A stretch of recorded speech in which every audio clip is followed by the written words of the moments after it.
കൂട്ടുകാരെ, പണ്ട് പണ്ട് അതിമനോഹരവും വളരെ ശാന്തവുമായ കുയിലമ്മ കാട്ടിൽ ചൂച്ചു എന്ന ഒരു ചെറിയ മുയൽ താമസിച്ചിരുന്നു.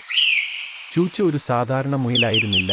സിംഹത്തെപ്പോലെ ധൈര്യമുള്ള ഹൃദയവും ആകാശത്തോളം വലിയ സ്വപ്നങ്ങളും ഉണ്ടായിരുന്നു.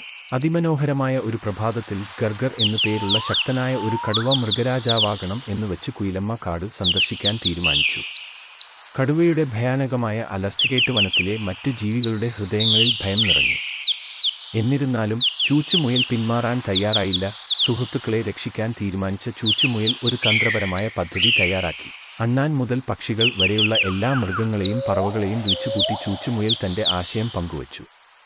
അതിശക്തനായ കടുവയെ മറികടക്കാൻ അവർ ഓരോരുത്തരും അവരവരുടെ അതുല്യമായ കഴിവുകൾ ഉപയോഗിച്ച് ഒരുമിച്ച് പ്രവർത്തിക്കാൻ ചൂച്ചുമുയൽ എല്ലാവർക്കും പ്രചോദനം നൽകി. ഗർഗർ കടുവ കാട്ടിലൂടെ അലഞ്ഞു നടക്കുമ്പോൾ അവന് മനസ്സിലായി സംസാരിക്കുന്ന പക്ഷികളും മിടുക്കരായ അണ്ണാന്മാരും ബുദ്ധിമാനായ ഒരു മൂങ്ങിയും തന്നെ പിന്തുടരുന്നു എന്ന്. പെട്ടെന്ന് ഭയാനകമായ ആ കടുവയെ അഭിമുഖീകരിച്ച് ആത്മവിശ്വാസത്തോടെ ചൂച്ചുമുയൽ പറഞ്ഞു: പ്രിയവരകളെ, ഭയത്തോടെ ഭരിക്കുന്നതിനു പകരം നമുക്ക് ഒരു കളി കളിക്കാം.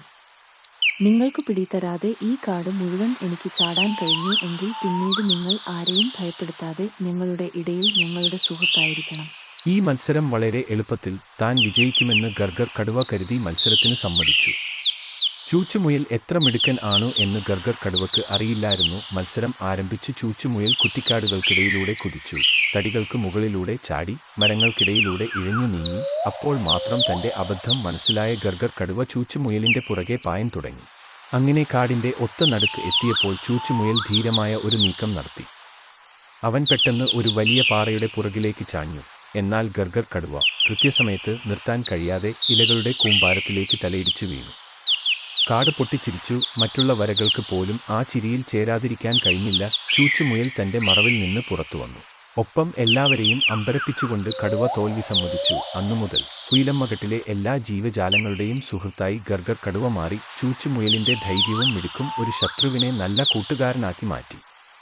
മൃഗങ്ങൾ തങ്ങളുടെ വിജയം ഗംഭീരമായ വിരുന്നോടെ ആഘോഷിച്ചു. ശക്തനായ കടുവയെ തോൽപ്പിച്ച നായകനായി ചൂച്ചു എന്ന ധീരനായ മുയൽ എന്നേക്കുമായി ഓർമ്മിക്കപ്പെട്ടു. അങ്ങനെ കുയിലമ്മ കാടിന്റെ ഹൃദയഭാഗത്ത് ചൂച്ചുമുയലിന്റെ കഥ മരങ്ങൾക്കിടയിലൂടെ പ്രതിധ്വനിച്ചു. ആ കാട്ടിലെ മുത്തശ്ശൻ മൃഗങ്ങൾ കുഞ്ഞു മൃഗകുട്ടികൾക്ക് ധൈര്യത്തിനും മിടുക്കിനും ഏറ്റവും വലിയ വെല്ലുവിളികളെപ്പോലും മറികടക്കാൻ കഴിയും എന്ന ചൂച്ചുമുയലിന്റെ കഥ പറഞ്ഞു കൊടുത്തുകൊണ്ടേയിരുന്നു. പിന്നെ അവരെല്ലാം സന്തോഷത്തോടെ ജീവിച്ചു.